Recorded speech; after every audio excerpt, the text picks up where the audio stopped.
So, I think this is a topic that is long overdue for me, but it's something that I figured I'd talk about now, which is what is my stance on random crits in Team Fortress 2. Now, if you follow me on Twitch, you might have already heard me say before that I was actually very much for random crits in TF2, which may come as a surprise to some of you considering how many TF2 YouTubers are adamantly against random crits. But in recent times, I've actually come to change my opinion on this. I've pretty much gone from strongly insisting that random crits stay in TF2 to now no longer caring really whether they stay or are taken out entirely. Now, I know this might not sound like a big deal to some of you, but you have to understand how much of a strong supporter I was of random crits before. It was going to take something pretty good to convince me otherwise, and I believe now I have finally found that argument. So throughout this video, what I'd like to do is present my former arguments of why I used to support random crits so adamantly, and then explain what changed my mind. And hopefully this is convincing enough that some of you will consider changing your minds as well. Now, obviously, the random crits topic has been covered really well before by everyone's favorite engineer, and so I wanted to make this clear before we get started. I'm not going to copy Dane's format here and make this some huge edited video where I basically just copy everything he did. Even if I do think it'd be pretty funny to have the demo man drunkenly voice over my points. No, Demo, your line is what are random crits, not I take painful shit. Redo the tape, redo it! But since Dane did such a great job of covering a variety of points when it came to arguing against random crits, I'll be going off some of those points here and giving my opinions on them. So, starting with number 1, I actually do believe random crits are fun and do keep TF2 casual interesting. For me and many others, when we're playing a real action-packed game, whether that be a shooter game or whether it be a fighting game like say the UFC series, we do enjoy there being a little bit of unpredictability. Sure, there are those that like to play their action games like Pokémon, where you could slowly assess how much damage you've taken, then how much damage the enemy has taken, and then formulate your next move based off of that. But for me personally, when I play an action-based game, I like the idea of a bit of unpredictability because that makes the game that much more realistic to me and that much more high stakes. See, in fights, for instance, one good hit can knock you out. It doesn't really matter how well you were doing before that. And similarly, in war, one wrong move can cost you your life.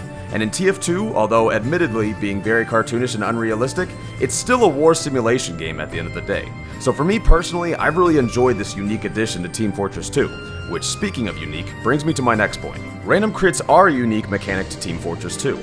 Now, while you could argue this is either a good or a bad thing, regardless, it reigns true. Team Fortress 2 has basically been the grandfather of many other shooter games since. The idea of different classes existing in a shooter game, all having different roles, was something that was really only seen in Team Fortress at its time. It was one of the things that stuck out about this game so much, and really made it great.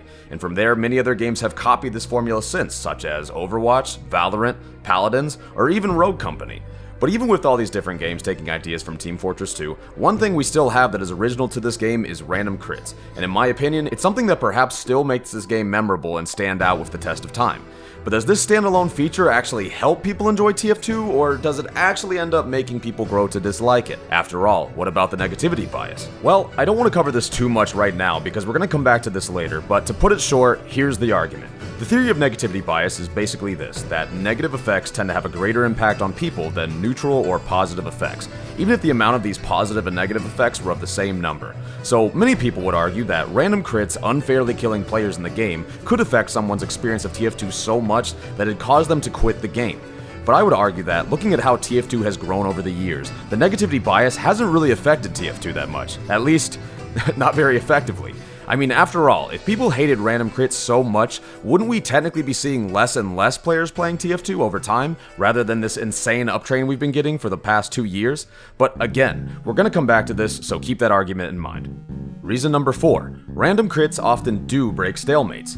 Now, as of the time of this recording, I have over 6,000 hours in TF2. I've actually been playing this game on and off for about 9 years now, and believe it or not, the majority of that time has been spent in casual TF2. So, as you can imagine, I've seen many a casual lobby, and from experience, I can tell you, I have seen random crits break some of the most dirty, choke point, hopeless holds. I've even seen random crits just help a bad team get out of spawn when a much better team has pushed them back into their gates. And while of course I completely agree that any good, coordinated team should be able to break through a stalemate without the assistance of random crits, let's be real here. Casual TF2 is not always the place for reliable teamwork. So if some random chance occurrences could finally help those teams blow past a stalemate, I think that sometimes would make for a much more fun experience, at least for the losing team. Some would argue that this isn't great for the game, however, because it isn't really helping the worst team really learn how to play the game properly, but are rather just benefiting from a random occurrence. Which brings me to, do random crits just end up teaching bad habits? Well, in my opinion, no. Although an algorithm obviously does exist for giving effective players more of a chance to get random crits, for everyone else, random crits seem to appear just as that. Random. In fact, they happen so infrequently and so unexpectedly that it seems unlikely that most anyone would think that they could just mimic that kind of action over and over and have the same outcome. I mean, it could happen that some player thinks a very bad strategy would work for them over and over, but ultimately, after the first few times of being utterly brutalized for repeating that horrible strategy, I think most players would learn from it and move on. Then again, this is a public free-to-play game, so I guess we can't exactly stop room temperature IQ players from existing.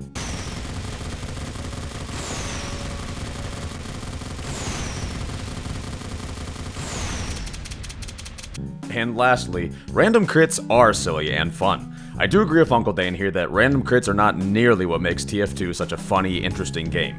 First and foremost, the characters themselves are what bring a lot of humor into TF2. But then you also have the hats, the ragdolls, the class subsets, etc. But that doesn't mean that random crits certainly don't help with that from time to time.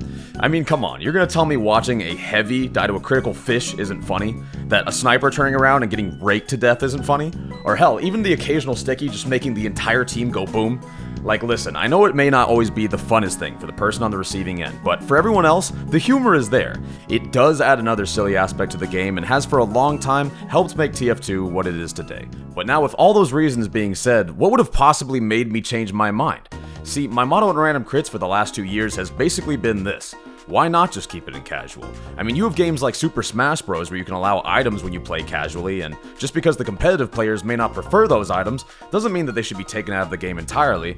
But here's what really came to change my mind. As many of you know, a few months ago, Uncle Dane created a few servers of his own he named Uncletopia. In each server, not only are players allowed to experience some really unique balance changes to the game, like only being able to select a certain amount of each character, but also random crits were disabled. And so I tried these servers out for myself, and the thing that really caught my attention after a while was this: I never really missed playing with random crits in those servers. Sure, the lack of random crits messed up my holiday punch a few times, but come on, that weapon's not always reliable anyway. But besides that, the games just felt great. Not only did it feel like the same funny, goofy game I've always loved, but it actually just felt better and more competitive. And for the most part, it seemed like everyone was having a great time. So, going back to that negativity bias I talked about before, sure, TF2 has clearly outlasted the players that left due to random crits.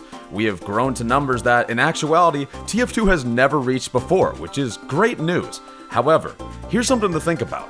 Imagine if not only were we still growing those numbers, but also we weren't losing any of the people that leave due to random crits. My question to you is this then: is it really worth keeping something that half the community hates, that you probably wouldn't really miss either if it was gone, that not being in the game barely changes the course of how the game plays at all? I mean, here's the thing. If you don't believe me that you wouldn't miss it, go out and try Uncle Dane servers right now for yourself. See if you actually ever miss random crits being in the game, or if it really just seems like the same game to you. And if it does seem like the same game to you, ask yourself this: is it really worth keeping random crits in the game then? So in conclusion, that's why I no longer quite care whether crits stay or whether they go. I honestly care more about a growing player base for this game. So anyways, I hope you liked this video, and I hope that this has convinced even some of the hardest random crit supporters to maybe change their minds. But leave a comment below and let me know what you think about this whole debate, whether you agree with me or don't agree, because I obviously think this would be a really interesting discussion to bring back up. And as always, until next time, this was Big Joey! Later.